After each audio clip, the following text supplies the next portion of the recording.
Hello friends, welcome to Toppers Notes. Today is 7th of May and we'll be covering the following articles. Moving on to the very first article, the status of Naga peace talks.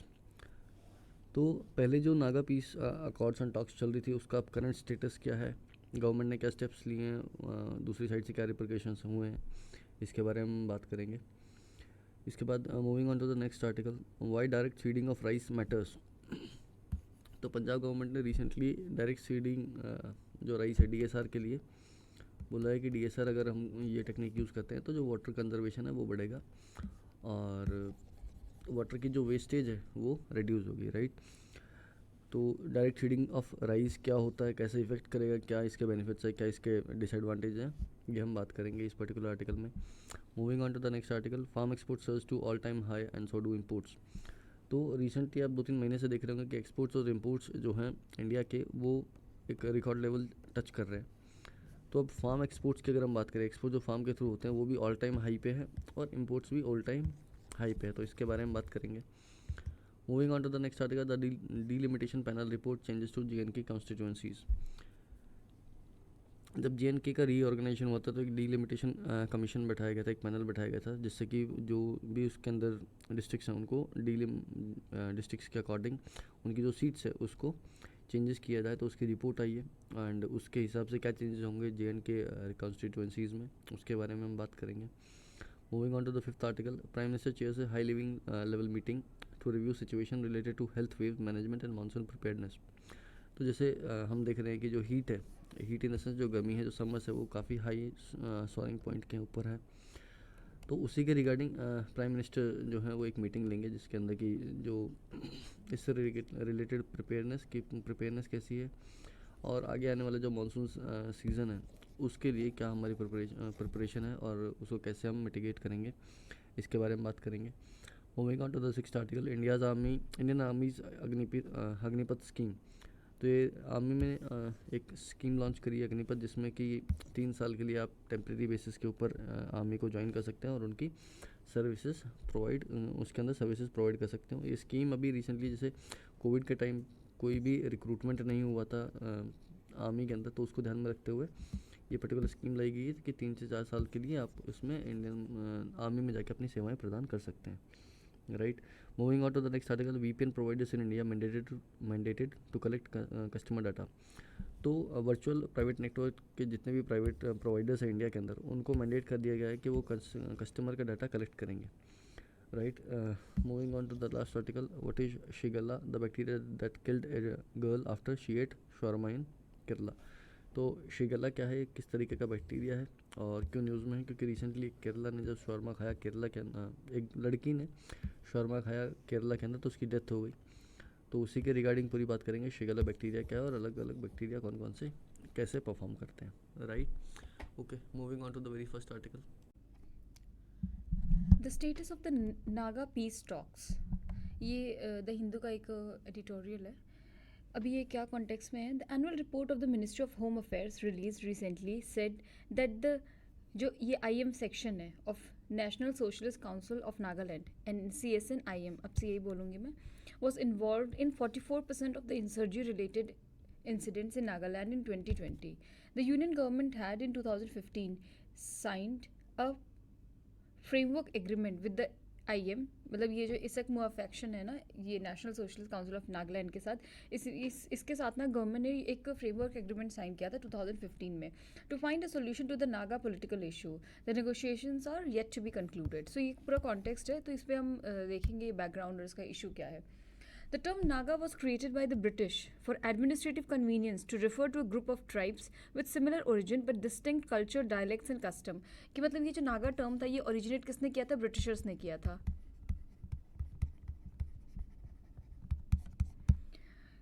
मतलब ये एक tribal group था जिसके origin तो same था but जिनके dialect and all ये सब डिफरेंट थे. The Naga tribes are accumulated in Nagaland, Arunachal, Manipur, Myanmar. Residing in the Naga hills of Assam during the advent of the British and the annexation of Assam in 1820, Nagas did not consider themselves a part of British India. कि मतलब इनको annex किया गया था but ये अपने आप को ब्रिटिश इंडिया का पार्ट नहीं मानते थे. The British govern the Nagas. अब ब्रिटिशर्स ने क्या किया नागा को गवर्न करने के लिए, क्योंकि जो traditional way of life and culture था ना उसको बिल्कुल भी नहीं छेड़ा. ये जो नागा स्ट्रगल है इसका एक टाइमलाइन है, आप देख लेना पॉज करके. Beginning of the Naga insurgency. जब ब्रिटिश विड्रॉल हुआ तो नागा ट्राइब थे, दे ग्रू इनसिक्योर बिकॉज उनको लगा कि अब जो आउटसाइडर्स या the people of the plains, ये जो मतलब वहाँ की जो आउटसाइड ऑफ द ट्राइब्स जो नागा ट्राइब हैं, उनके वहाँ के लोग वहाँ के इनके लैंड और इनके कल्चर को छेड़ेंगे। This gave rise to the formation of the Naga Hill District Tribal Council in 1945, which was renamed the Naga National Council in 1946. तो इसी के लिए मतलब इसके अगेंस्ट प्रोटेस्ट करने के लिए कि मतलब ब्रिटिशर्स का विड्रॉल हो रहा है एंड प्लेन्स पीपल आ जाएंगे, तो they constituted a district tribal council जिसको रीनेम कर दिया गया था 1946 में Naga national council. Amid uncertainties over the post-independence future of the Nagas, a section of NNC led by Naga leader Fizo, A.Z. Fizo, declared the independence of the Nagas on August 15, 1947, a day before India's declaration. कि मतलब अब इन सभी uncertainty कि अब तो British जा रहे हैं, हमारे साथ क्या होगा या इंडियन गवर्नमेंट नागा पीपल के साथ क्या करेगी, तो दे डिक्लेयर देयर इंडिपेंडेंस कि वो अपने आप को इंडिया का पार्ट नहीं समझते थे, और इंडियन इंडिपेंडेंस के एक दिन पहले they declare their own independence. Underground insurgency began in the early 1950s when Mr. Fizo founded Naga Federal Government and its armed wing Naga Federal Army.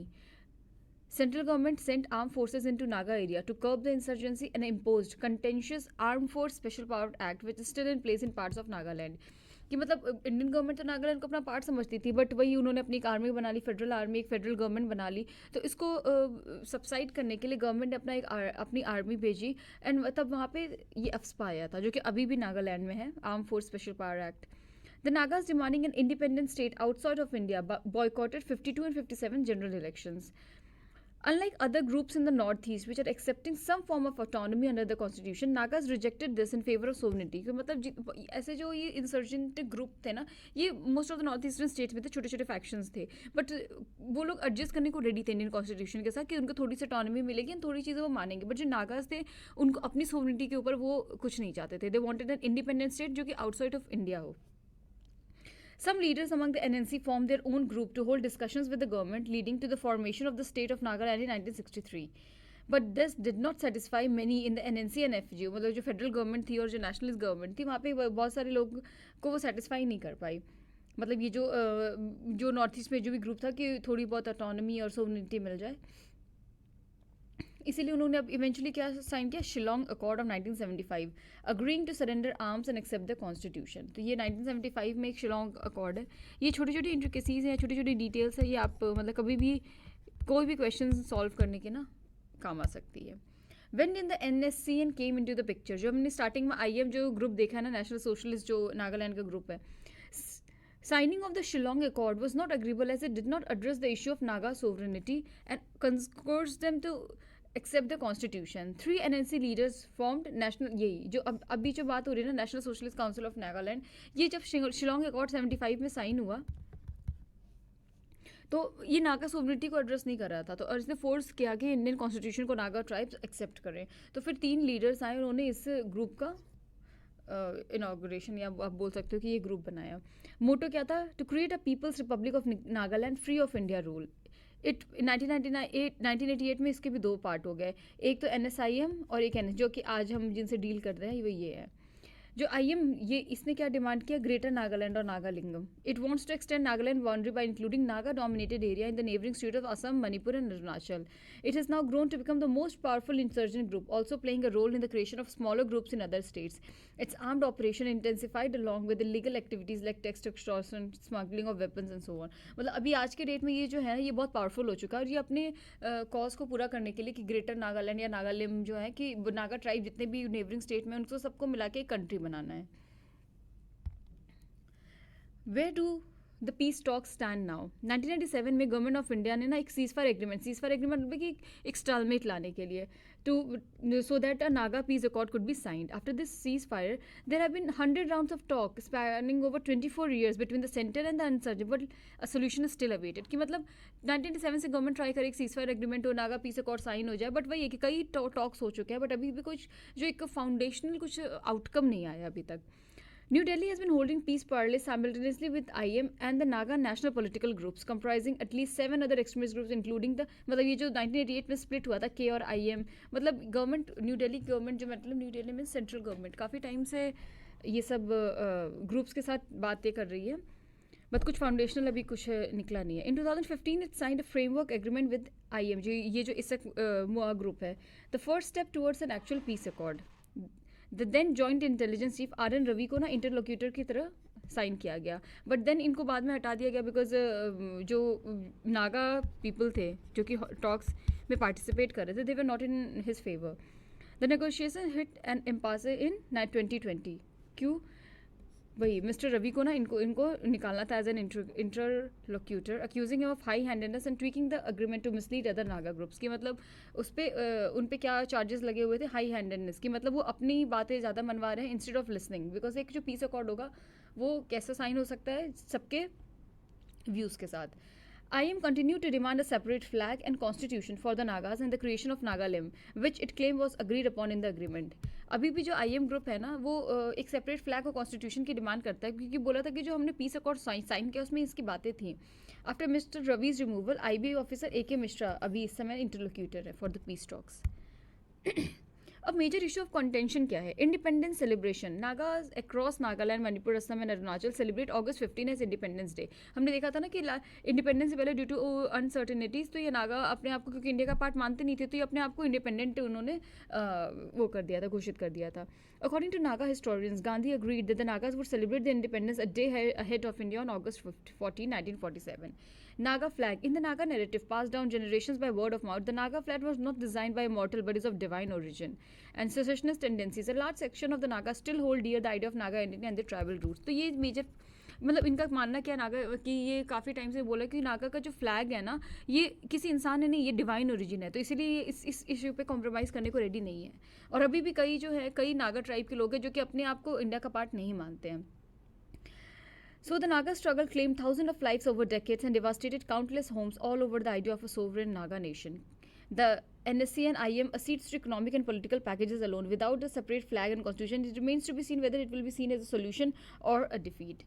मतलब अभी क्योंकि कुछ ऐसे बहुत सॉलिड कुछ आउटकम आया तो है नहीं, कोई सोल्यूशन तो आया नहीं है, तो लेट्स सी. क्योंकि Naga all over the idea of a sovereign Naga nation कि मतलब ये सब क्यों हो रहा है? बस एक इंडिपेंडेंट नेशन के लिए. सो लेट्स सी कि मतलब ये economic and political packages alone, मतलब विदाउट अ सेपरेट फ्लैग और ये कॉन्स्टिट्यूशन में नागा डिमांड्स को सेटिस्फाई कर पाते हैं कि नहीं. नेक्स्ट न्यूज़ पे चलते हैं. Why direct seeding of rice matters? अभी ये न्यूज़ में क्यों है? The Punjab government recently announced a ₹1,500 incentive per acre for farmers adopting for direct seeding of rice, which is known for saving water. Last year, 18% of the total rice area in the state was under DSR against the government's target of bringing 10 lakh hectares under it. अभी direct seeding of rice होता क्या है? It is a method under which pre germinated seeds are directly drilled into the field by a tractor powered machine. No nursery preparation or transplantation involved in this method. In this, water is replaced by real chemical herbicides and farmers have to only level their land and give one pre-sowing irrigation. Punjab Agriculture University in Ludhiana have developed a lucky seed drill that can both sow seeds and simultaneously spray herbicides to control seeds. अभी normal जब rice होता है तो पहले इसमें water stagnate होता है, फिर उसके बाद यहाँ पे सीड्स जर्मिनेट होते हैं. इसमें क्या होगा कि डायरेक्टली विदाउट नर्सरी प्रिपरेशन और ट्रांसप्लांटेशन सीड्स जो है वो डायरेक्टली सो कर दिए जाएंगे. तो ये इससे क्या होता है, वाटर बहुत सेव होता है, क्योंकि एक मतलब राइस को ग्रो करने के लिए वो बहुत ही वाटर इंटेंसिव क्रॉप है, तो इसका एक बहुत मेजर एडवांटेज यही है. How it is different from the conventional method? In transplanting paddy, farmers prepare nurseries where the paddy seeds are first sown and raised into young plants. The nursery seedbed is 5 to 10% of the area to be transplanted. These seedlings are then uprooted and replanted 25 to 35 days later in the puddle field. कि मतलब पहले क्या होता है कि एक छोटी सी nursery type की क्रिएट की जाती है, यहाँ पे ना सारी जो सैपलिंग्स है ना वहाँ पे उसको थोड़ा सा ग्रो किया जाता है, फिर जब ये सब ग्रो जाते हैं तो फिर उसको पूरे फील्ड में सो किया जाता है, तो ये काफ़ी टाइम टेकिंग प्रोसेस भी है. Need and objective. The government is promoting DSR to conserve 10 to 15% of the irrigation water as compared to the puddle transplanted price. Puddle transplanted वही है कि पहले इसको नर्सरी में ग्रो करेंगे फिर उसके बाद डायरेक्ट फील्ड पे ले जाएंगे. In Punjab, 32% of the area is under long duration of paddy varieties and the rest comes under paddy varieties that take 120 to 140 days to grow. On an average, 39,000 to 4,000 liters of water is required to grow 1 kg of rice, and the promotion of DSR will lead to conservation of groundwater, therefore reduce power consumption and save farmers from a labor shortage. क्योंकि यहाँ पे ये वाला जो है, ये पूरा transplanting वाला जो इशू है वो एकदम ख़त्म हो गया, तो यहाँ पे लेबर भी बच रहा है. Advantages. DSR technique can help से 50 to 20% ऑफ वाटर, बिकॉज अभी बताया ना कि वहाँ पे जो नर्सरी रेडी होती है तो यहाँ पे बहुत सारा पानी लगता है, और पहले इसको एटलीस्ट 15 डेज तक इसको ग्रो यहाँ पे करते हैं, फिर उसके बाद इसको मेन फील्ड में ले जाते हैं जहाँ पे ये सैपलिंग्स जो ग्रो हो चुकी हैं थोड़ी सी, उनको यहाँ पे प्लांट किया जाता है. While DSR 15 to 18 irrigation rounds are required against 25 to 27 irrigation rounds in traditional method, it can solve the labor shortage problem, because like the traditional method, it does not require a paddy nursery and transplantation of a 30-day-old paddy nursery into the main puddle field. With DSR, paddy seeds are sown directly into the with the machine. मतलब उससे क्या होता है कि यहाँ पे कोई seeds को डायरेक्टली आप ट्रैक्टर के थ्रू पूरे पूरे फील्ड में आप सो कर सकते हो, तो यहाँ पे जो लेबर शॉर्टेज की दिक्कत है उस ये भी प्रॉब्लम सॉल्व हो रही है DSR से. It can help in groundwater recharge as it prevents the development of hard crust just beneath the flow layer due to puddle transplanting, and it matures 7 to 10 days earlier than puddle transplanted crop, therefore giving more time for the management of paddy straw. अब एक research ये भी कहता है कि 1 to 2 quintals पर एकड़ higher then पडल ट्रांसप्लांटेड राइस, जो ईल्ड है, ईल्ड भी ज़्यादा है DSR से इंस्टेड ऑफ द ट्रेडिशनल और कन्वेंशनल मेथड जो कि पडल्ड वे है. Reduced methane emissions due to shorter flooding period and decreased soil disturbance compared to transplanting rice, क्योंकि अब यहाँ पे ज़्यादा देर रह नहीं रही हैं सीड्स, तो यहाँ पे जो मीथेन emission है वो भी कंट्रोल हो रहा है. Disadvantages क्या हो सकते हैं? Main issue is the availability of herbicides. Seed requirement of DSR is also higher than transplanting. Land leveling is compulsory. कि मतलब अगर लैंड लेवल नहीं होगा तो जो ट्रैक्टर के थ्रू सीड्स है वो सो नहीं कर पाएंगे और फिर उससे क्रॉप हैम्पर होता है. In DSR techniques, plants have to come out properly before the monsoon rains arrive. Early sowing is required, and in this method is not suitable for certain types of soil, and in such fields only transplanting methods work. Farmer must not sow it in the light texture soil, as this technique is suitable for medium to heavy texture soils including sandy, loam, clay. मतलब इसके लिए particular type का soil भी चाहिए होता है. And then herbicides की दिक्कत है, लैंड लेवलिंग, ये सब कुछ इश्यूज हैं इसके जो एड्रेस करने हैं. DSR should be avoided in fields which are under crops other than rice in previous years, as DSR in these soils is likely to suffer more from iron deficiency and weed problems. तो मतलब इनको DSR के through आप उन्हीं fields में crop grow सकते हो जहाँ की पहले राइस के अलावा कोई क्रॉप नहीं ग्रो है, बिकॉज उनमें क्या होता है iron deficiency and wheat problems हो सकती है. ये कुछ मेजर डिसएडवांटेजेस हैं. तो ये पर्टिकुलर जो टॉपिक है वो प्री के लिए काफ़ी इंपॉर्टेंट हो सकता है. एंड देन मेंस में भी अल्टरनेटिव या क्लाइमेट स्मार्ट एग्रीकल्चर में there can be a method of DSR. So ये एग्रीकल्चर से तो रिलेटेड है ही, इन्वायरमेंट से भी रिलेटेड है, क्योंकि ये मिथेन एमिशन हमने देखा, मिथेन एमिशन भी इससे लो हो रहा है, ग्राउंड वाटर रिचार्ज हो रहा है. सो इसी तरह कनेक्ट करके पढ़ाई करनी है. नेक्स्ट न्यूज़ पे चलते हैं. This news is regarding delimitation panel's report regarding J&K's constituencies changes. So recently JK में delimitation चल रहा है. I mean constituencies की जो सीट्स हैं उसको प्रॉपर शफल या रीऑर्गेनाइज किया जा रहा है. सो इससे रिलेटेड ये न्यूज़ है. सो ये इम्पॉर्टेंट है GS2 के पॉइंट ऑफ व्यू से. Issues and challenges pertaining to federal structure. So जो डिलिमिटेशन पैनल की रिपोर्ट है उन्होंने 6 assembly seats to Jammu and 1 to Kashmir. और हुआ ये है कि जो कि लोकसभा सीट्स भी हैं उनको भी रीड्रॉ किया है. तो इसके बारे में एक न्यूज़ है, तो ये देखते हैं आगे. सो जम्मू एंड कश्मीर में जो डिलिमिटेशन की बात हुई वो शुरू हुई थी जब Jammu and Kashmir state reorganisation act 2019 में पास हुआ था, जिसके तहत आर्टिकल 370 एंड आर्टिकल 35A इनको डाइल्यूट किया गया था, इनको रिपील किया गया था, जिसके तहत अब जो कश्मीर है उसका स्पेशल जो स्टेटस था वो चला गया था. सो जो पहले के जो अर्स्टवाइल जम्मू कश्मीर थी उसमें 111 सीट्स थे, जिसमें से 46 थे वो कश्मीर में, 36 जम्मू में, और जो 4 सीट्स थी वो लद्दाख में थी.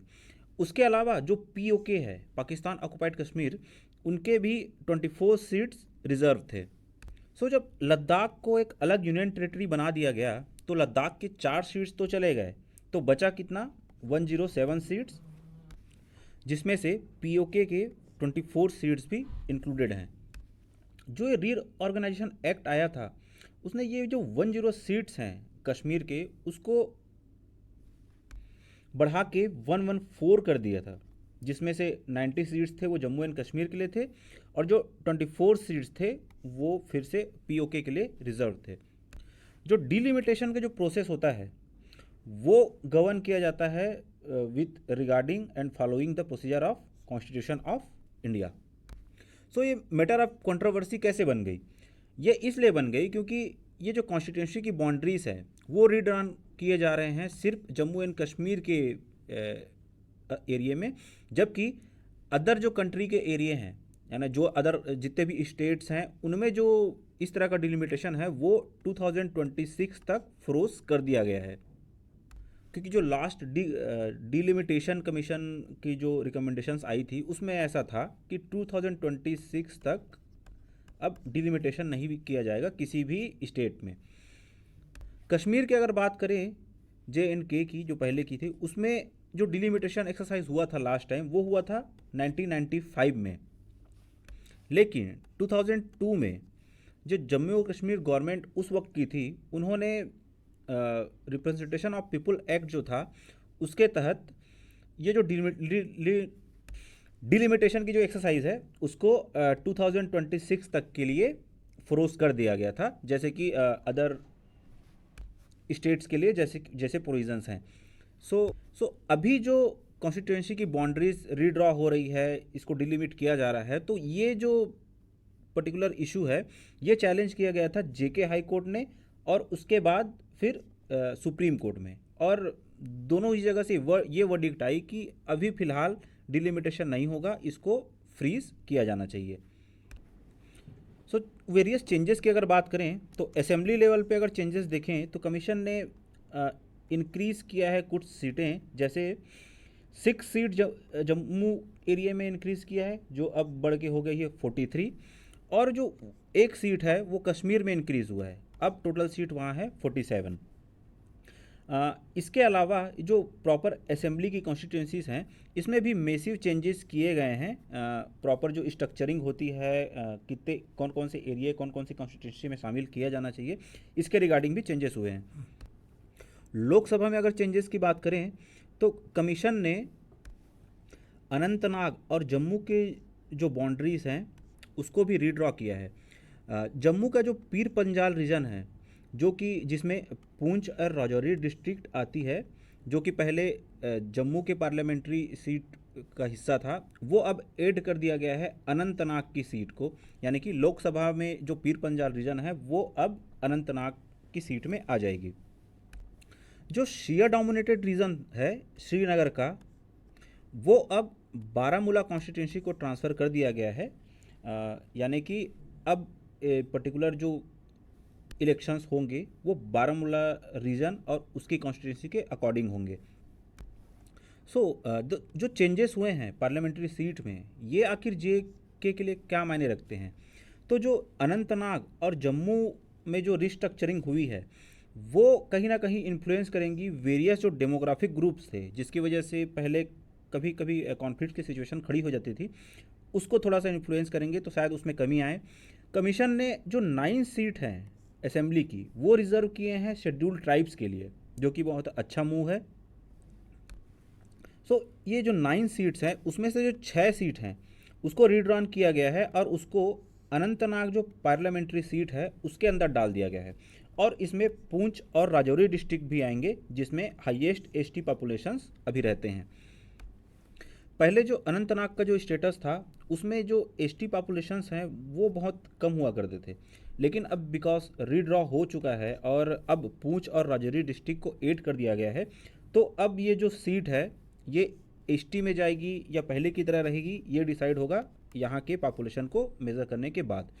एग्ज़ाम पॉइंट ऑफ व्यू से क्या इंपॉर्टेंट है कि जो JK का डिलिमिटेशन कमीशन है उसके बारे में आपको पता होना चाहिए, और जो स्टेट रीऑर्गेनाइजेशन एक्ट आया था J&K का 2019 में, ये फिर से न्यूज़ में आ गया है, तो आपको आर्टिकल 370 एंड आर्टिकल 335A के बारे में पता होना चाहिए। That's all in this news. This news is regarding farm export surge to all time high, लेकिन इंपोर्ट्स भी उसी स्पीड से बढ़े हैं।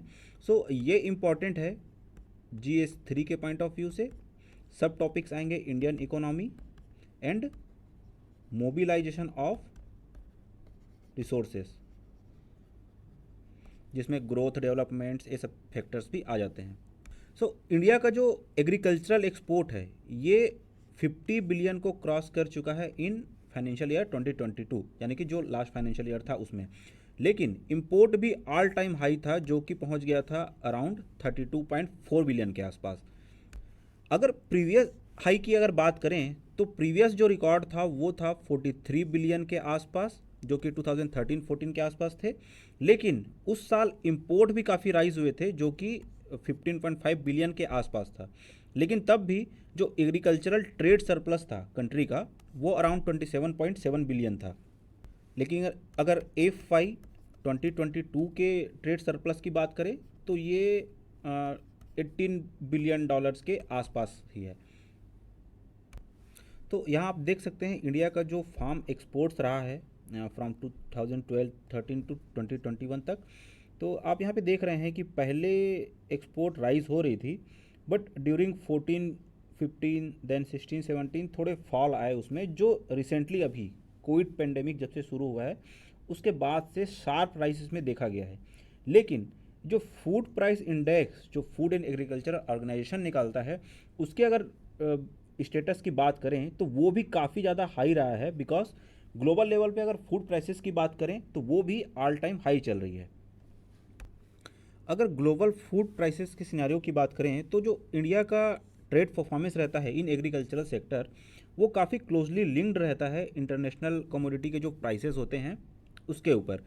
तो FAO की जो फूड प्राइस इंडेक्स है जिसको 2014 से 16 तक जो बेस वैल्यू था वो 100 लिया गया था, उसके अगर एवरेज की बात करें तो 12-13 में ये अराउंड 122.5 था।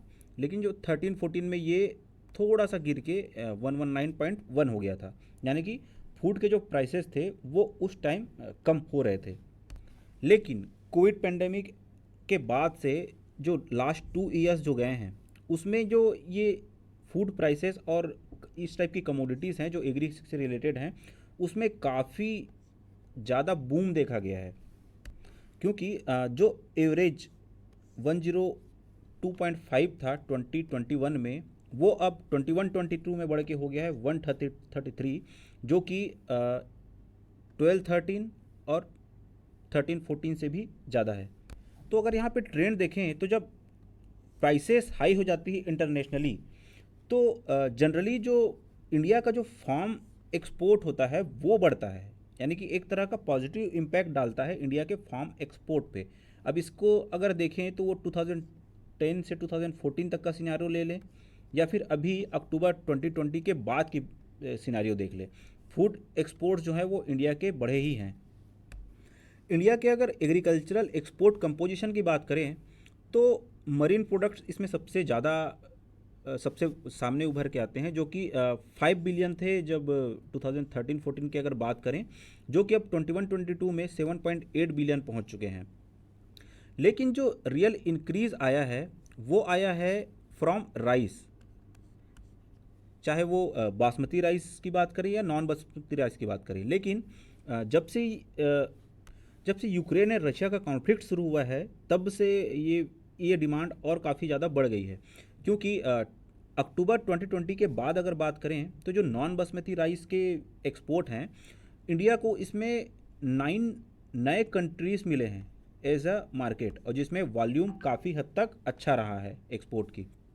बासमती राइस एक्सपोर्ट की बात करें तो ये लगभग 4.9 बिलियन थी 13-14 में, जो कि 3.5 बिलियन हो गई 21-22 में, जो थोड़े से कम हुए हैं। बट नॉन बासमती राइस का इंक्रीज़ हुआ है इन एक्सपोर्ट, सो ये काफ़ी हद तक सही है।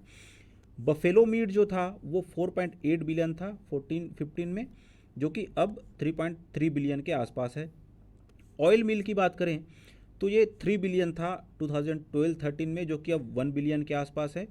गुआर गम की बात करें तो इसमें भी काफ़ी शार्प फॉल हुआ है।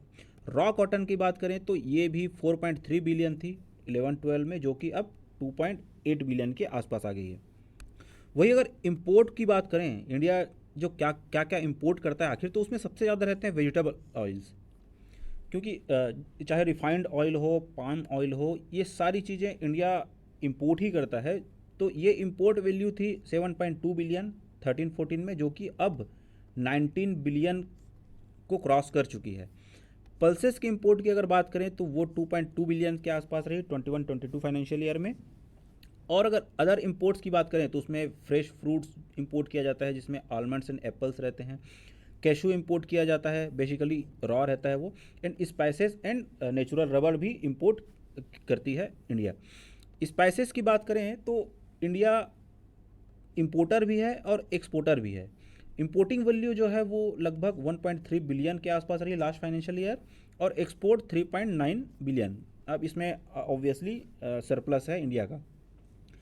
यहाँ आप ये चार्ट देख सकते हैं जिसमें वेजिटेबल ऑयल का जो इंपोर्ट था वो यहाँ से बढ़ के यहाँ हो गया। ये काफ़ी ज़्यादा शार्प राइज है। अब ये राइज इस वजह से है बिकॉज ग्लोबल लेवल पे जो प्राइसेस हैं वो काफ़ी ज़्यादा हाइक हो गए हैं और रुपी डिप्रिशिएट भी हुआ है। और ये सब अदर कमोडिटीज़ है जो हमने अभी देखा जो कि इंडिया इंपोर्ट करता है। So that's all in this news. PM chairs a high-level meeting to review situation related to heat wave management and monsoon preparedness. So what is the context कि प्राइम मिनिस्टर ने हाल ही में heat wave और monsoon preparedness से related जो भी aspects हैं उनको review किया है, और उन्होंने स्टेट्स और यूटीज़ को एडवाइस किया है कि आप अभी जो हीट वेव चल रही है इंडिया में उस अकॉर्डिंग अपना हीट एक्शन प्लान्स को प्रिपेयर कीजिए। ऑलराइट, साउथ वेस्ट मानसून के रिस्पेक्ट में ये कहा गया है कि आपको फ्लड प्रिपेयर्डनेस प्लान्स बनाने हैं, और जो बाकी एस्पेक्ट्स होते हैं फ्लड के, जैसे बिजली चली जाती है या फिर कहीं पर लाइटनिंग स्ट्राइक होती है, तो इन सब इश्यूज़ से रिलेटेड भी आपको प्रिपेयर्डनेस मेजर्स लेने हैं। ऑलराइट, अब क्वेश्चन आता है कि हीट वेव होती क्या है। तो heat wave is a situation of 5 or more consecutive days with daily maximum temperature exceeding the average maximum temperature by 5 degree Celsius।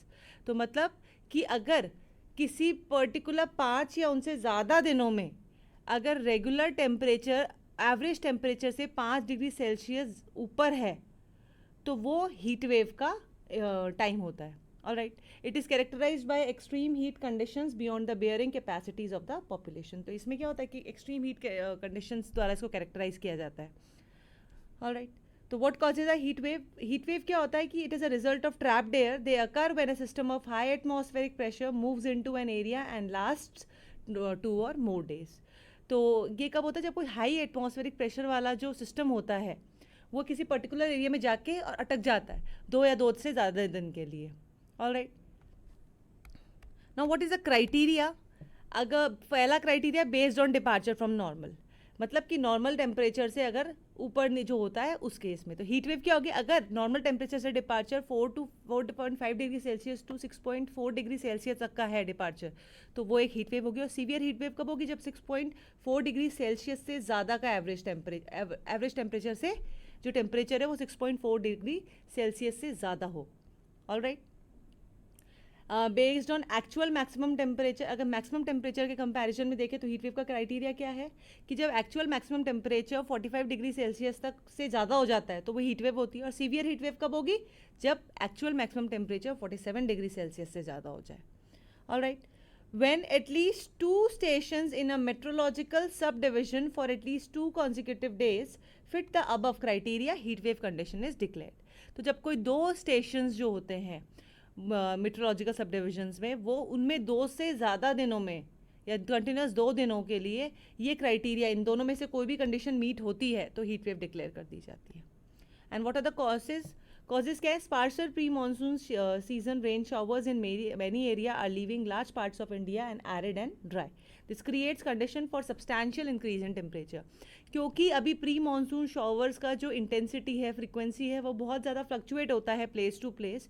तो उसकी वजह से क्या होता है कि इंडिया में जो मोस्टली जहाँ पर प्री मानसून शॉवर्स कम हो रहे हैं तो वहाँ का एरिया एरिड हो जाता है, बहुत गर्म हो जाता है, ड्राई हो जाता है, तो उसकी वजह से टेम्परेचर में बहुत ज़्यादा इंक्रीज हो जाता है। तो पहला कॉज ये है।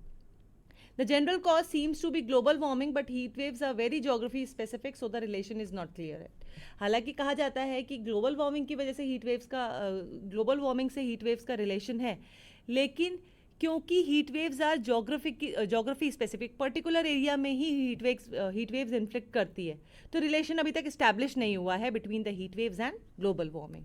All right. The Indian Ocean surface temperatures have been rising faster than other oceans. This reduces moisture over the Indian mainland, resulting in long hot days. तो इंडियन ओशंस के जो सरफेस टेम्परेचर्स हैं वो ocean से ज़्यादा मतलब जो बाकी ओशंस हैं वर्ल्ड के, चाहे पैसिफिक हो चाहे अटलांटिक हो, उनके कंपैरिजन में इंडियन ओशन के टेम्परेचर्स बहुत ज़्यादा हैं. इसकी वजह से इंडियन मेनलैंड में मॉइस्चर कम हो जाता है और उसकी वजह से बहुत गर्म दिन होते हैं. Alright, so this is the third cause of heat wave. And the ever increasing deforestation, industrial pollution are also the causes of rising average temperatures. So deforestation हो रहा है, उसके अलावा जो industrial pollutions है, industries are growing day by day, तो ये भी rising average temperatures का reason है. Moving on to the next slide, what is the scenario of heat waves in India? India में heat waves का क्या status है? Lancet Countdown on Health and Climate Change 2021 इसने कहा है कि इंडिया, बांग्लादेश और पाकिस्तान उनमें हीट वेव्स की वजह से वर्क आवर्स का बहुत लॉस हुआ है in 2020. Around 295 billion work hours का लॉस हुआ है because of heat waves. India has become 15% more vulnerable to extremes of heat than in 1990. India 1990 के कंपैरिजन में प्रेजेंटली 15% मोर वल्नरेबल है to heat extremes. Indian senior citizens were among the most affected ones. तो सबसे ज़्यादा जो effect पड़ा है heat exposure का वो इंडियन सीनियर सिटीजन्स पे पड़ा है.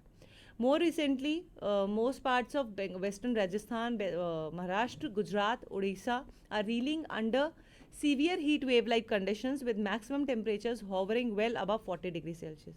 तो हाल ही में राजस्थान, महाराष्ट्र, गुजरात, उड़ीसा, ये जो स्टेट्स हैं यहाँ पर severe heat wave like conditions हैं और यहाँ पे एवरेज टेम्परेचर जो अभी चल रहा है वो 40 डिग्री सेल्सियस से काफ़ी ऊपर है.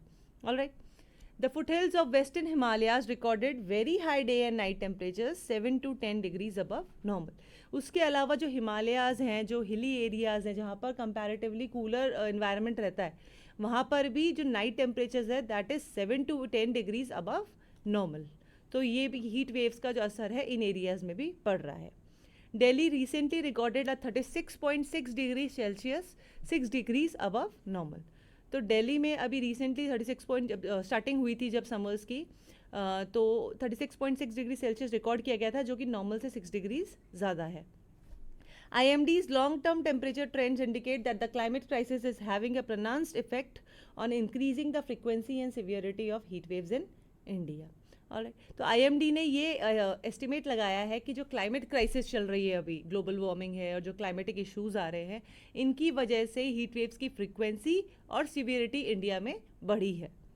Average temperatures across seasons have seen a sharp upward trend in the country since 1991. जो एवरेज टेम्परेचर्स हैं अक्रॉस द सीजन्स, चाहे वो समर्स हो, विंटर्स हो या मानसून्स हो, उन सब में ये देखा गया है कि जो टेम्परेचर है वो धीरे धीरे इंक्रीज हो रहा है since 1991. The temperature rising trend is more evenly pronounced during monsoon and post monsoon seasons.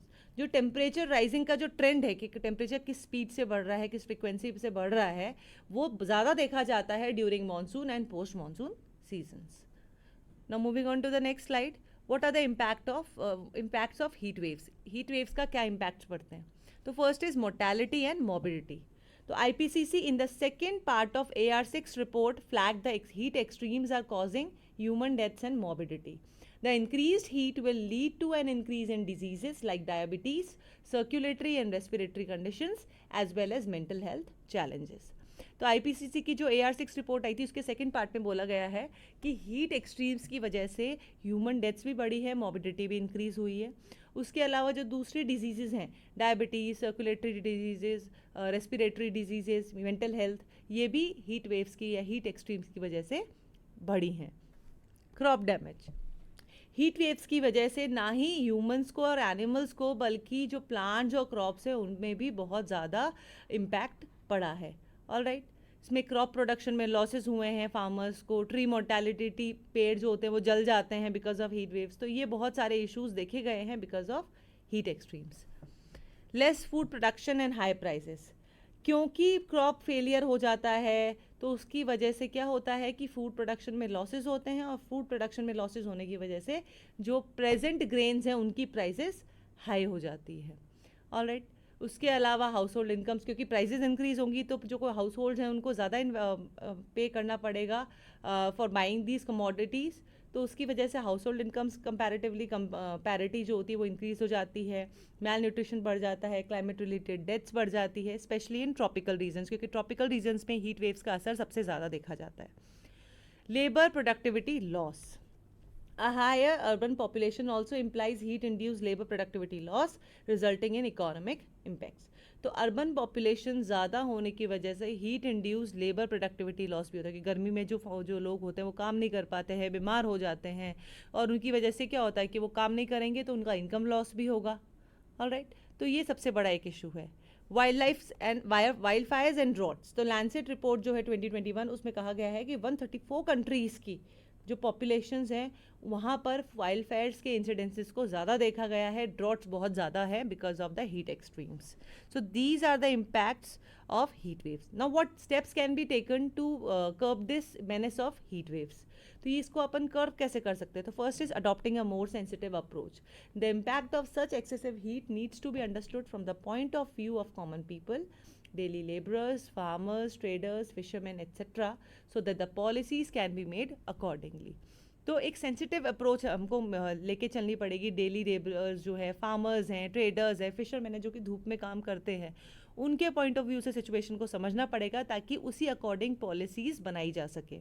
Passive cooling to reduce urban heat islands, passive cooling technology जो होती है कि नेचुरली वेंटिलेटेड बिल्डिंग्स हों, अगर नेचुरली वेंटिलेटेड बिल्डिंग्स होंगी तो गर्मी का असर कम दिखाई देगा, तो ये अर्बन हीट आइलैंड जो बन जाते हैं बेसिकली रेसिडेंशियल और कमर्शियल बिल्डिंग्स में, बड़ी बड़ी बिल्डिंग्स जो होती है वहाँ बहुत गर्म रहती है बिकॉज ऑफ द कॉन्क्रीट जो वहाँ पर जो सॉलिड वर्क होता है उसकी वजह से अर्बन हीट आइलैंड्स क्रिएट हो जाते हैं। तो अगर हम लोग पैसिव कूलिंग टेक्नोलॉजी अपनाते हैं, वेल वेंटिलेटेड बिल्डिंग्स बनाते हैं, तो हम इन हीट एक्सट्रीम्स को कंपैरेटिवली रोक सकते हैं।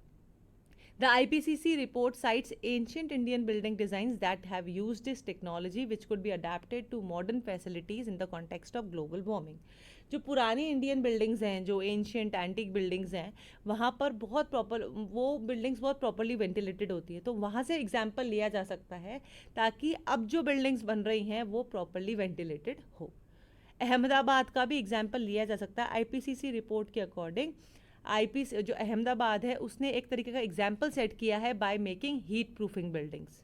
ऑलराइट, 2013 में अहमदाबाद में हीट एक्शन प्लान इम्प्लीमेंट किया गया था और उसकी वजह से क्या हुआ, फ़ायदा क्या हुआ, हीट मोर्टालिटी जो थी वो 30 to 40% अब तक गिर चुकी है। तो जो वल्नरेबल रीजन्स है like western parts of Gujarat, western parts of Rajasthan, वहाँ पर इस तरीके के मेजर्स को अडॉप्ट किया जा सकता है और मोर्टालिटी को रिड्यूस किया जा सकता है। एंड रिप्लेसिंग डार्क रूफ्स, कि डार्क रूफ जैसे कई लोग होते हैं जो कि छत को बिल्कुल डार्क करके रखते हैं बेसिकली, या जो रोड होती है वो कंक्रीट की होती है, पार्किंग लॉट जो होते हैं वो डार्क होते हैं, तो इस वजह से क्या होता है ना कि जो डार्कर कलर्स होते हैं दे रिटेन मोर हीट। अगर वो बिल्कुल लाइट हो, रिफ्लेक्टिव सर्फेसेस के बने हुए हों, तो वो क्या होगा कि वो हीट को रिफ्लेक्ट कर देंगे जिसकी वजह से कूलर इन्वायरमेंट क्रिएट होगा। तो ये है मेजर स्टेप्स जो कि लिए जा सकते हैं in order to curb heat waves. अब एक नया टर्म सुनने को मिलता है, that is marine heat waves. Alright, so marine heat waves क्या होती है? मरीन हीट वेव्स होती हैं रीजनल ओशन वार्मिंग के बड़े बड़े टाइम पीरियड्स। ऑलराइट, कि अगर कोई ओशन एवरेज टेम्परेचर से ज़्यादा गर्म हो रहा है ना पर्टिकुलर टाइम, ठीक है ना पर्टिकुलर ड्यूरेशन, तो वो होता है marine heat waves. Marine heat waves का ना ही सिर्फ मरीन लाइफ पे बल्कि ह्यूमंस पर भी बहुत ज़्यादा इम्पैक्ट पड़ता है। जैसे extreme weather, warm waters increase tropical storms and hurricanes. Obviously warm water होगा, लो प्रेशर एरिया क्रिएट होगा, तो साइक्लोन, स्टॉर्म्स और हरिकेन्स के जो इंसिडेंसेस है वो ज़्यादा होंगे। इंक्रीज्ड ओशन स्ट्रेसेस, बेसिकली अगर हीट वेव पानी ज़्यादा गर्म होगा तो एसिडिफिकेशन के, डीऑक्सीजनेशन के, स्ट्रैटिफिकेशन के, ऊपर की जो लेयर्स है वो गर्म है, नीचे की लेयर्स ठंडी है, तो ये स्ट्रैटिफिकेशंस का मरीन लाइफ पे बहुत ज़्यादा इम्पैक्ट पड़ता है। तो ये बहुत ज़्यादा इम्पैक्ट क्रिएट करेगा ओशन लाइफ पे। Biodiversity and habitat loss, obviously गर्म पानी होगा तो जो वहाँ मरीन लाइफ है उस पर बहुत ज़्यादा इम्पैक्ट पड़ेगा, फूड वेब डिस्टर्प्ट होगा, स्पीसीज़ जो होंगी वो कूलर एरियाज़ में या जो उनकी बॉडी के अडेप्टेबल एरियाज़ हैं वहाँ पर माइग्रेट कर जाएगी, मास मोर्टेलिटीज़ होगी, मास नंबर में फ़िश की डेथ हो जाएगी। तो ये बहुत सारे हैबिटेट और बायोडाइवर्सिटी लॉसेस का बड़ा इफेक्ट है।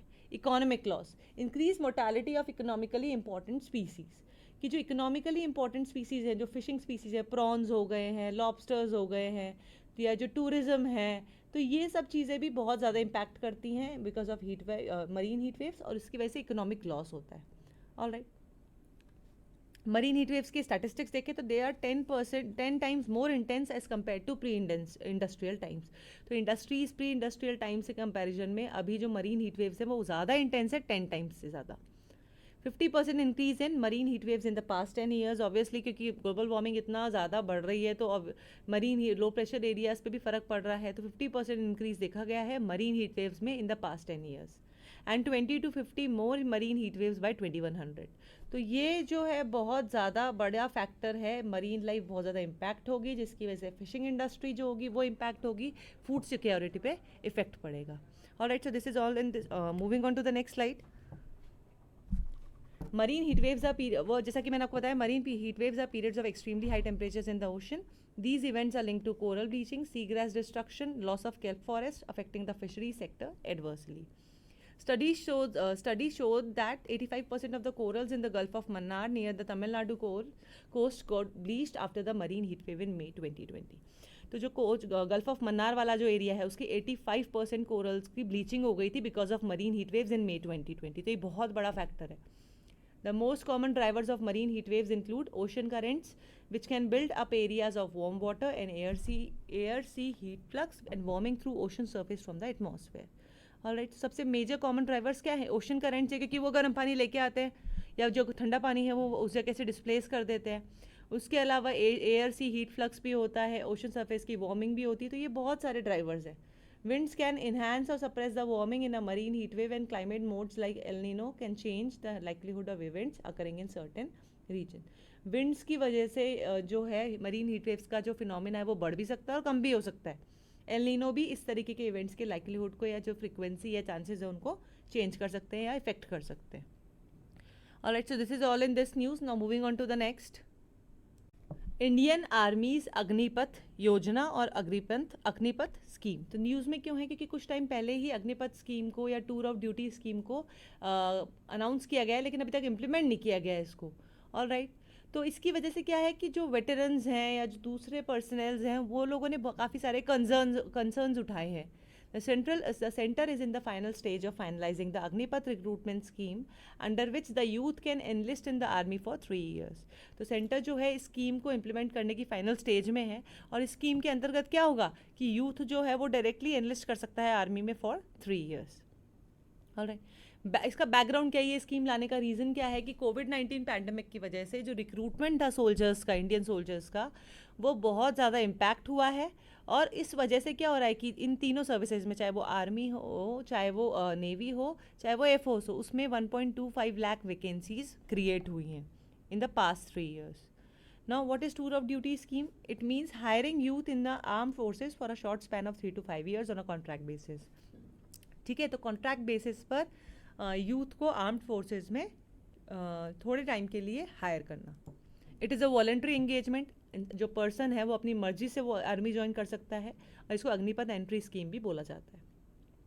ये आइडिया जो था वो जनरल बिपिन रावत, जो कि अभी ख़त्म हुए थे, कुछ टाइम पहले उनकी डेथ हुई थी, late chief of defence staff, तो उनकी आइडिया है, ये उनका आइडिया था, तो उसको इम्प्लीमेंट करने की बात चल रही है. मॉडल्स फॉर रिक्रूटमेंट, जो आर्मी है वो बेसिकली 2 मॉडल्स को इम्प्लीमेंट करने का सोच रही है. पहला मॉडल 3 ईयर्स की सर्विस का होगा, जिसे टूर ऑफ ड्यूटी बोला जाएगा, जबकि दूसरा जो होगा इन्वर्स इंडक्शन होगा. इन्वर्स इंडक्शन में क्या होगा, यूथ को जो है सेंट्रल आर्म्ड पुलिस फोर्सेज जो होंगी वो रिक्रूट करेंगी, वही ट्रेन करेंगी, और 7 साल के लिए आर्मी में ट्रेन कर देंगे, और बाद में वापस अपने CAPF में उनको बुला लिया जाएगा. So this is inverse induction. ठीक है, तो इसके बेनिफिट्स क्या होंगे कि एक तो जो पर्सनल की शॉर्टेज, 1.25 लाख पर्सनल्स की जो शॉर्टेज हम अभी इंडियन आर्मी या इंडियन मिलिट्री फेस कर रही है, उसको रिजॉल्व करने में हेल्प मिलेगी. और उसके अलावा जो पे राइजेज और पेंशन्स का जो इशू है वो भी इससे कॉम्बैट होगा. नाउ बैकग्राउंड, जैसा कि मैंने आपको बताया, the scheme was being pushed by late chief of defence staff Bipin Rawat. All right, about it involves recruiting soldiers which will be known as Agniveers for a fixed period of 3 years. Alright, तो अग्निवीर जो soldiers recruit किए जाएंगे scheme के तहत उन्हें बोला जाएगा Agniveers. It will be a voluntary engagement. It is also known as the Agnipath entry scheme, and it is for youths who do not want to make defense services their permanent vocation but still want to experience the thrill and adventure of military professionalism. तो ये उन youths के लिए जिनको अपना army का जो सपना है वो पूरा भी करना है, उनको फुल टाइम उसको में इंगेज भी नहीं होना है, तो उनके लिए ये बहुत अच्छी अपॉर्चुनिटी है. बेनिफिट्स टू सोल्जर्स, तो सोल्जर्स को प्रायोरिटी बेसिस पर कि रिक्रूटमेंट के टाइम पर उनको पे आउट दिया जाएगा, सेंट्रल गवर्नमेंट जॉब्स में उनको प्रेफरेंसेस दी जाएगी including the central armed police forces. All right. An effort is also on to nudge corporate India into hiring such ex-TOD recruits for specific lines of work in the private sector on a priority basis. जैसा कि मैंने आपको बताया कि tour of duty scheme के बाद में जब वो वहाँ से 3 साल के टेन्योर पूरा कर लेंगे पर्सनल, तो उनको एक तरीके से प्रायोरिटी दी जाएगी in some specific lines of work in the private sector. Alright. Benefits to government, जैसा कि मैंने आपको बताया कि ये सिर्फ पर्सनल शॉर्टेज को ही नहीं एड्रेस करेगा, पे राइजेस और पेंशन्स को भी एड्रेस करने में ये हेल्प करेगा. Alright. As per the original TOD proposal, the prospective life term saving in the cost of engagement of a single Jawan who leaves after 17 years of services with a pension and other benefits as compared to a TOD Jawan will be 11.5 crore. तो जो life saving होगी basically एक personal जो कि 17 साल army में job कर रहा है, उसके बाद में रिटायर हो रहा है with pension and other benefits, उसके कंपैरिजन में टूर ऑफ ड्यूटी जवान जो होगा उसको रिक्रूट करने में जो सेविंग्स होगी वो 11.5 करोड़ की होगी. तो it is a very big amount. The cumulative money saved in pay and gratuity pay outs can consequently be used for the much needed military modernisation. तो ग्रेचुटी पे आउट्स और पे में जो money बचेगा उसको military modernisation में बहुत अच्छे से यूज़ किया जा सकता है. What will be the objective, जैसा कि मैंने बताया ऑब्जेक्टिव आपको यूथ को बहुत हेल्प मिलेगी, वो अपने जो सपना है इंडियन आर्मी का वो पूरा कर सकते हैं. अभी तक 3 साल का जो प्रावधान रखा गया है और इसको फ्यूचर में इंडियन एयरफोर्स और इंडियन नेवी में भी एक्सटेंड किया जा सकता है. What will happen to Agniveers after the end of 3 year term, तो कुछ जो डिफेंस फोर्सेज हैं वो कुछ यंग सोल्जर्स को तो रिटेन करके रख सकती हैं, कुछ को री एनलिस्ट और उनको री एनलिस्ट करने का मौका मिलेगा. 3 साल के बाद में जिनको रिलीव कर दिया गया है उन्हें सिविलियन जॉब्स के लिए असिस्ट किया जाएगा. सेवरल कॉरपोरेट्स, जो कुछ कॉरपोरेट्स हैं उन्होंने भी इंटरेस्ट शो किया है कि जो अग्निवीर्स होंगे जो 3 साल बाद में आर्मी छोड़ देंगे उनको रिक्रूट हम कर लेंगे. तो कुछ कॉरपोरेट्स ने भी इस तरीके की इच्छा जताई है. व्हाट विल द सिग्निफिकेंस, मैंने आपको बताया डिफेंस पेंशन्स में डिक्रीज होगा. The cost of a Jawan with his training and other expenses would come down to rupees 80 to 85 lakh, which would help in releasing funds for military modernization. Plugging shortages, कि the defense establishment is hoping that the tour of duty scheme will help in resolving the issue of lack of manpower in the Indian Army. तो shortages को plug करने में help मिलेगा. Current climate में बहुत important है क्योंकि India जो है वो चाइना पाकिस्तान दोनों तरफ से अपने थ्रेट फेस कर रहा है. अट्रैक्टिव एंड प्राइम रिक्रूट, एक यंग मैन जो होगा वो जब एक जवान के तौर पे रिटायर होगा तो वो गवर्नमेंट सेक्टर या प्राइवेट सेक्टर दोनों के लिए एक अट्रैक्टिव पर्सनल होगा कि वो प्रेफरेंस दी जाएगी उसको in the government sector jobs and corporate sector jobs. Technology upgradation, students from prestigious institutes like IITs who are highly technical will be attracted to the army for a short period to help them expand the technology in the army. तो जो technical background के students हैं जो कि अपने like IITs से हैं NITs से हैं तो वो आर्मी में जाएंगे तो वो टेक्नोलॉजी को अपग्रेड करने में आर्मी में हेल्प करेंगे. Opportunity for India's youth, India की यूथ के लिए इंडियन आर्मी का ज्वाइन करने का सपना जो है वो पूरा होने के लिए ये बहुत इंपॉर्टेंट स्कीम है. अब ड्रॉबैक्स क्या हैं? The regular terms of services in the Indian defence forces requires the candidates to undergo fitness tests and several other exams before being allowed to enlist in the training academies. तो जो Indian defence forces की जो regular terms of services हैं उसमें candidates को क्या करना पड़ता है, फिटनेस टेस्ट देना पड़ता है, उसके अलावा दूसरे एग्जाम देने पड़ते हैं, उसके बाद में उनको ट्रेनिंग अकेडमीज़ में डाला जाता है. फिर उसके बाद में वो 1 साल तक ट्रेनिंग लेते हैं और बाद में उनकी पोस्टिंग होती है. ऑलराइट, तो ये बहुत ज़्यादा लंबा प्रोसेस है, बहुत टाइम कंज्यूमिंग प्रोसेस है. तो एक ड्रॉबैक तो ये है. The Agnipath scheme will have no entrance test for the youth. Agnipath scheme में कोई टेस्ट नहीं है. जो रिक्रूट्स जो इस स्कीम्स के अंदर जो पर्सनल्स इनको रिक्रूट किए जाएंगे स्कीम के अंतर्गत उनको ट्रेनिंग देनी पड़ेगी बहुत ज़्यादा. ठीक है, तो बहुत ज़्यादा ये एक तो पॉकेट पे भी बहुत ज़्यादा बर्डन आएगा इंडियन आर्मी की. उसके अलावा जो टाइम कंज्यूमिंग भी बहुत ज़्यादा है. उसके अलावा परफॉर्मेंस रिव्यू भी होगा अग्निवीर्स का, वो भी एक इशू है कि उनको कैसे रेगुलर कैडर जो कि इतना इंटेंस एग्जाम्स देकर इतने सारे इंटरव्यूज़ देकर इतने सारे फिटनेस फिजिकल्स देकर जो उन्होंने आर्मी ज्वाइन किया है, उनके कंपैरिजन में इनकी परफॉर्मेंस रिव्यू कैसे की जाएगी, तो ये भी एक मेजर इशू है। तो ये स्कीम एक नोवेल स्टेप है, बहुत अच्छा स्टेप है, एम्प्लॉयमेंट जनरेशन भी कुछ हद तक इससे होगा। उसके अलावा इंडियन आर्मी का कई लोगों का सपना भी पूरा होगा, लेकिन कुछ ड्रॉबैक्स हैं, कुछ बॉटलनेक्स हैं जिनको फोरगो करना पड़ेगा ताकि ये स्कीम जो है ये एक तरीके से एम्प्लॉयमेंट जनरेशन और बाकी एस्पेक्ट्स को फुलफिल कर सके। सो this is all in this news. What is Shigella? The bacteria that killed a girl after she ate shawarma in Kerala. तो शिगेला क्या है और कैसे इसको क्या क्या इसके कैरेक्टरिस्टिक्स हैं, क्या इसका दिक्कत है, इससे क्या इफ़ेक्ट्स पड़ रहे हैं, उसके बारे में बात करेंगे। कंटेक्स्ट ले लेते हैं। Kerala's health department identifies Shigella bacteria as the cause of food poisoning incident in Kasaragod.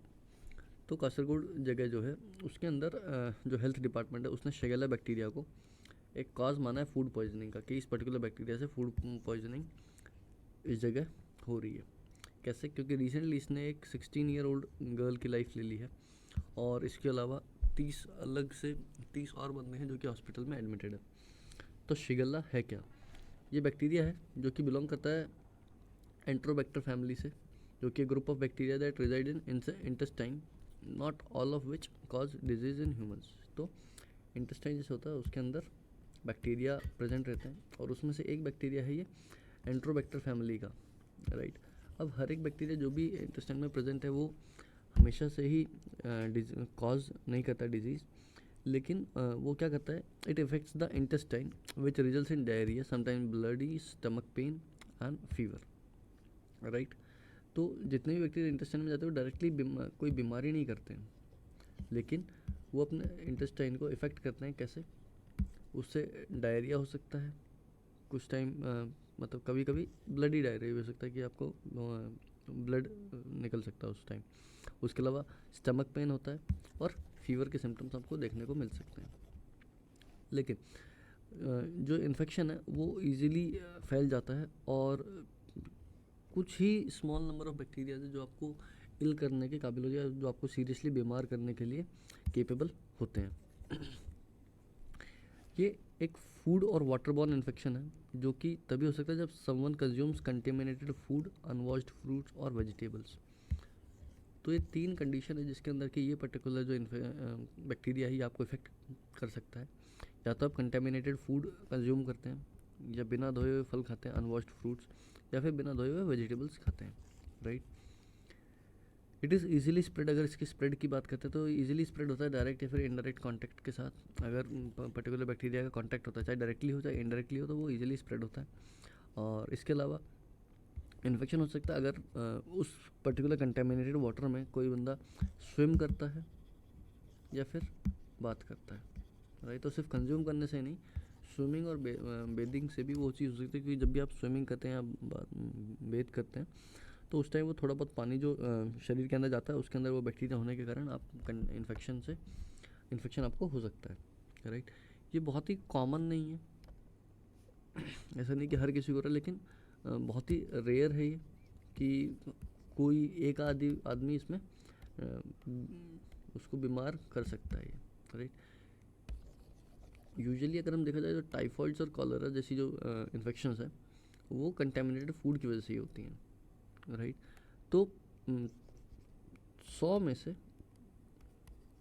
एक जो डायरिया का केस आता है या फिर एक जो टाइफॉइड का केस आता है या कॉलरा का जो केस आता है उसमें से 100 में से एक ऐसा हो सकता है जो शिगेला वाले बैक्टीरिया की वजह से हो, राइट।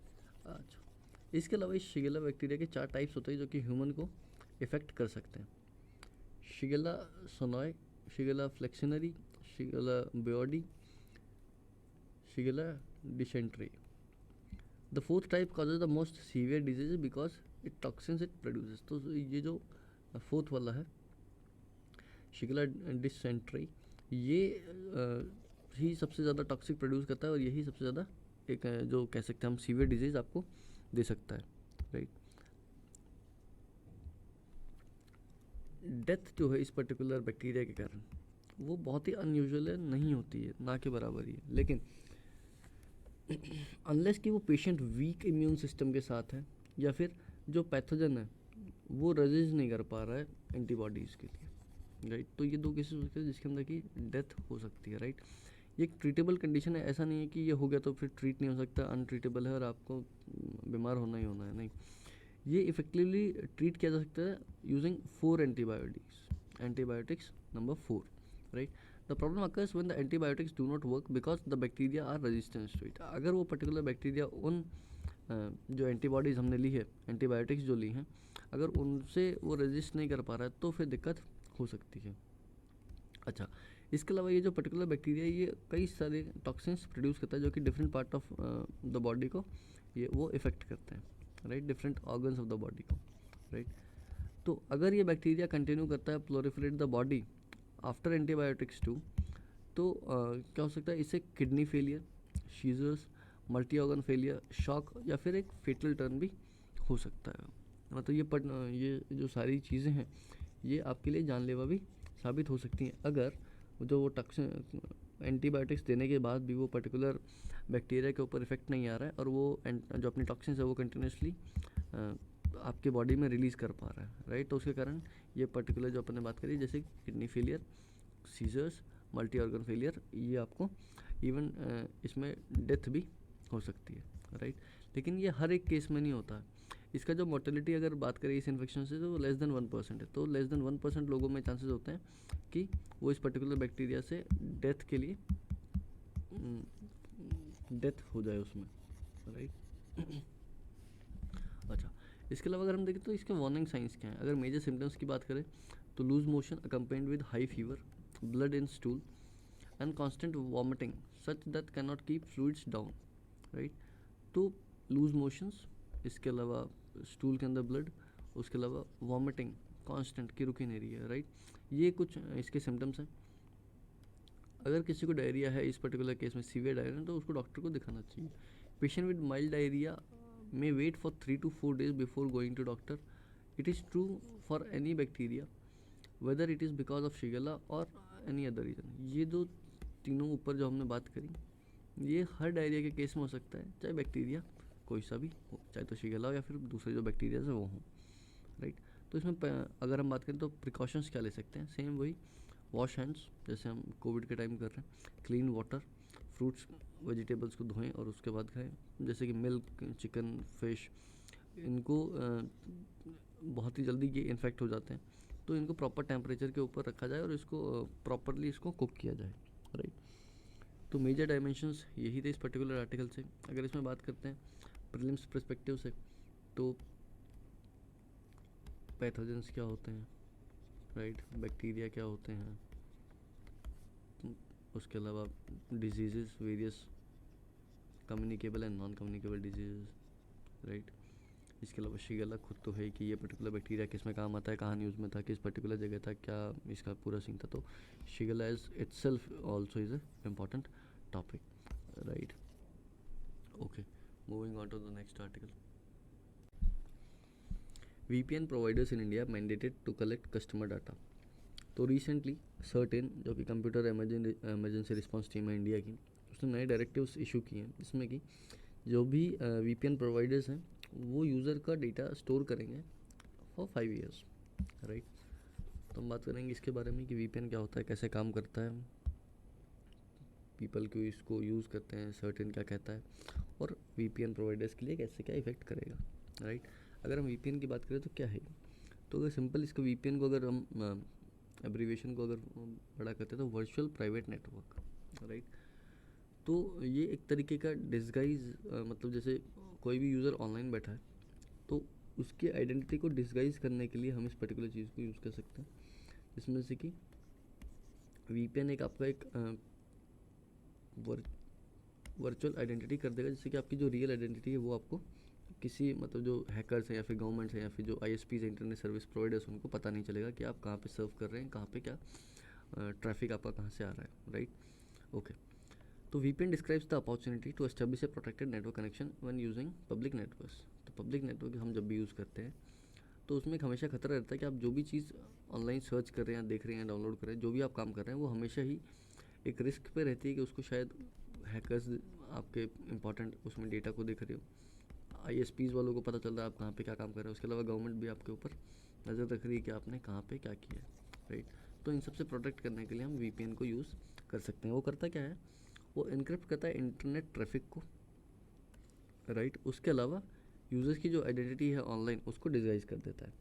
तो इससे होता क्या है कि जो थर्ड पार्टीज है जैसे कि हैकर्स हैं या फिर गवर्नमेंट्स या फिर जो ISPs हैं, उनको बहुत डिफ़िकल्ट होता है कि आपकी एक्टिविटीज़ को ऑनलाइन ट्रैक कर सके और आपका डेटा स्टील कर सके, राइट। और ये जो पूरा इंक्रिप्शन का प्रोसेस है ये पूरा का पूरा साथ के साथ मतलब रियल टाइम के अंदर होता है। ऐसा नहीं कि आप अभी कर रहे हैं फिर बाद में होगा, नहीं। आप जो हाल फिलहाल कर रहे हैं वो साथ के साथ रियल टाइम के अंदर वो इंक्रिप्शन काम करता है, राइट। तो VPN काम कैसे करता है, how does VPN works. VPN hides your IP address, आपके IP एड्रेस को हाइड छुपा लेता है बाय लेटिंग नेटवर्क रीडायरेक्टेड। तो वो कर रहा है क्या कि आपके IP एड्रेस को रीडायरेक्ट करता है एक स्पेशली कॉन्फ़िगर्ड रिमोट सर्विसेज से, जो कि VPN जो भी प्रोवाइड कर रहा है उस वो एक होस्ट के थ्रू उसको कॉन्फ़िगर करता है, राइट। तो आपके IP जैसे IP एड्रेस है, यहाँ पे VPN होस्ट का सर्वर है, तो इसके थ्रू ही आपका पूरा का पूरा इन्फॉर्मेशन ट्रैवल करेगा, राइट। तो होगा क्या कि जो सर्वर है, जो VPN होस्ट का जो सर्वर है, ये आपके लिए एक सोर्स की तरह, आपके जो डेटा का सोर्स है उसकी तरह ये आपको सर्व करेगा, राइट।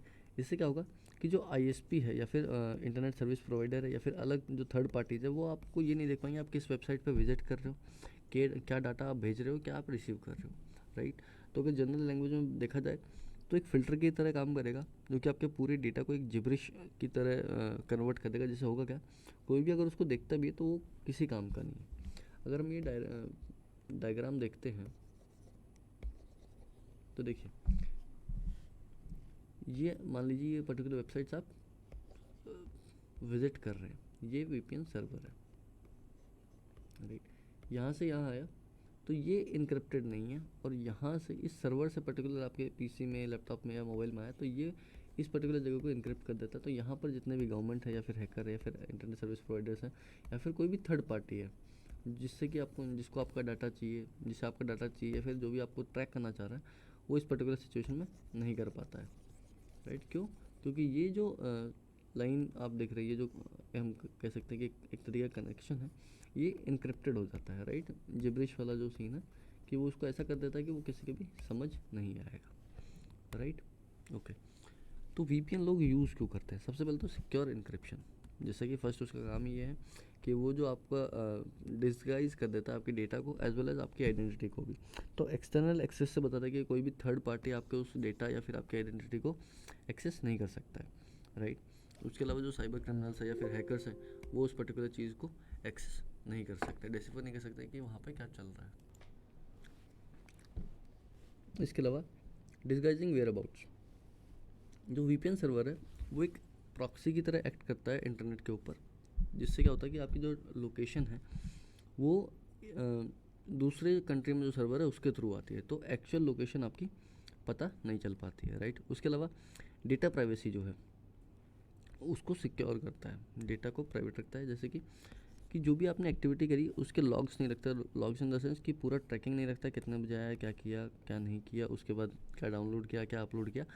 तो ये सब सीन VPN में नहीं होता है। इससे क्या होता है कि आपकी जो डेटा है वो प्राइवेट रहता है, सिक्योर रहता है, राइट। तो जो एक पोटेंशियल बनता है बिना VPN के कि हाँ आपका डाटा सिक्योर हो सकता है या फिर कोई रिकॉर्ड हो सकता है, एक पोटेंशियल रिकॉर्डिंग कर सकता है उसका, वो VPN में मिसिंग होता है, वो परमानेंटली ही हिडन रहता है, राइट। उसके अलावा एक्सेस टू रीजनल कंटेंट, कई बार क्या होता है कि आप इंडिया में बैठ के जो US में पिक्चर्स है या फिर मूवी है या कंटेंट है वो एक्सेस नहीं कर पाते हैं, राइट। लेकिन अगर VPN यूज़ करते हैं तो आप वो रीजनल कंटेंट आप उसको यूज़ कर सकते हैं। Secure data transfer, if you work remotely you may need access to important files on your company's network. तो कंपनी के नेटवर्क में अगर आपको इंपॉर्टेंट फाइल चाहिए तो सिक्योरिटी रीजन्स के कारण वो एक सिक्योर कनेक्शन मांगता है। तो उस पर्टिकुलर अगर आप नेटवर्क का एक्सेस लेना चाहते हैं तो VPN का कनेक्शन रिक्वायर्ड होता है, राइट। तो अब रिसेंटली जो सर्टेन ने डायरेक्टिव दिया वो कहता क्या है, वो कहता है कि VPN providers will need to store validated customer names, physical addresses, email IDs, phone numbers and the reason they are using the service along with dates they use it and their ownership pattern, right।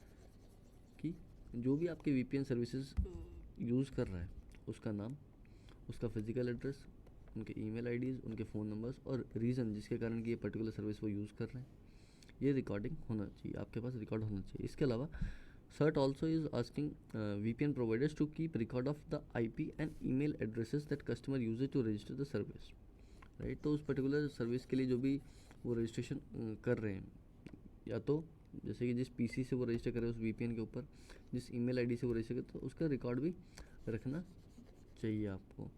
उसके अलावा VPN providers को सारे के सारे जो IP addresses है वो store करने पड़ेंगे, और list of IP address that it's customarily generally use. तो दोनों के दोनों वो जो IP एड्रेसेस है वो शेयर करने पड़ेंगे, कि एक तो जो कस्टमर को इशू हुआ है VPN के थ्रू, और जिससे वो ऑलरेडी कर रहा है काम, राइट। तो दोनों IP एड्रेसेस उनके पास सेव होने चाहिए। तो इससे होगा क्या, VPN प्रोवाइडर्स के लिए ये क्या चीज़ है? VPN providers are in violation of search rule by simply operating in India. अगर बिना इसके है तो VPN जो है वो वायलेट कर रहा है सर्टेन की रूल्स और रेगुलेशंस को। It is worth noting that no logs does not mean zero logs. तो ये सर्टेन कहता है कि नो लॉग्स का मतलब ये नहीं कि ज़ीरो लॉग्स, की कोई भी लॉग नहीं रखा जाए, तो कुछ एक इन्फॉर्मेशन तो आपके पास होनी चाहिए, जैसे कि अगर कभी फ्यूचर में कुछ दिक्कत हो तो हम उससे एक्सेस करके देख सकें, right. VPN services still need to maintain some logs to run their secure service efficiently. वही कि VPN जो सर्विसेज प्रोवाइड कर रहा है उसको कुछ लॉग्स तो रखने पड़ेंगे ताकि उनकी जो सर्विस है वो एफिशिएंटली रन हो सके। तो इसका मतलब ये तो नहीं कि VPN जो है वो यूजलेस हो जाएंगे। The Indian government has not band VPN। तो गवर्नमेंट ने VPN को बैंड नहीं किया है, वो स्टिल उसको एक्सेस कर सकते हैं कंटेंट को जो कि उनके एरिया में ब्लॉक्ड है, which is most common usages in these services. तो मेजरली VPN इसलिए यूज़ करते हैं कि जो कंटेंट उनके रीजन में नहीं है उसको एक्सेस करने के लिए VPN हम यूज़ करते हैं। तो अभी गवर्नमेंट ने उसको बैन नहीं किया है, लेकिन हाँ उस पर कुछ रेगुलेशन है जिससे कि वो पूरा का पूरा जो सिस्टम है वो थोड़ा रेगुलेट हो सके। लेकिन जो जर्नलिस्ट है, एक्टिविस्ट हैं, और जो अदर हम कह सकते हैं कि जो हाईलाइटेड पर्सन है जो कि VPN को यूज़ करते हैं अपनी खुद के जो इंटरनेट फुटप्रिंट्स हैं उनको छुपाने के लिए, तो उनको अब सोचना पड़ेगा कि यूज़ करने से पहले 2 बार सोचना पड़ेगा कि हाँ गवर्नमेंट भी उसको एक्सेस कर रही है, फिर उसको देख रही है, राइट। तो ऐसा मूव लिया क्यों है? Crime control. सबसे पहले तो क्राइम कंट्रोल के लिए the law enforcement agency will make it easier to track criminals who use VPN to hide their internet footprints. तो कई अब आजकल कई जो हम कह सकते हैं कि ऑनलाइन जो थ्रेड्स या जो क्रिमिनल एक्टिविटीज़ चल रही हैं उसको छुपाने के लिए VPN का यूज़ करते हैं, तो वहाँ पर जो लॉ इन्फोर्समेंट एजेंसीज़ हैं उनको काफ़ी हेल्प मिलेगी। उसके अलावा डार्कनेट एक्टिविटीज़ बढ़ती जा रही हैं, तो जो कि VPN सर्विसेज के थ्रू अगर वो यूज़ कर रहे हैं तो उसको जो है मॉनिटर करना काफ़ी टफ हो रहा है। तो इसको रिड्यूस करने के लिए ये मूव लिया गया है, राइट। अगर हम इसके प्रीलिम्स पर्सपेक्टिव से बात करते हैं तो क्या पूछ सकते हैं? सबसे पहले तो VPN itself is a major topic. VPN क्या है? उसके अलावा सर्टेन हम कह सकते हैं कि सर्टेन जो इंस्टीट्यूट है वो क्या है। उसके अलावा इनक्रिप्शन,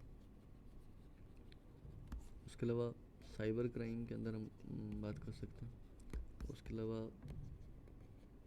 वायरस, वेयरबॉट्स और डिफरेंट हम कह सकते हैं कि वायरसेस ही, या फिर जो नेगेटिवली आपके सर्फिंग को इम्पैक्ट करते हैं, राइट, उसके ऊपर क्वेश्चंस आ सकते हैं। डायरेक्ट डार्क नेट क्या होता है?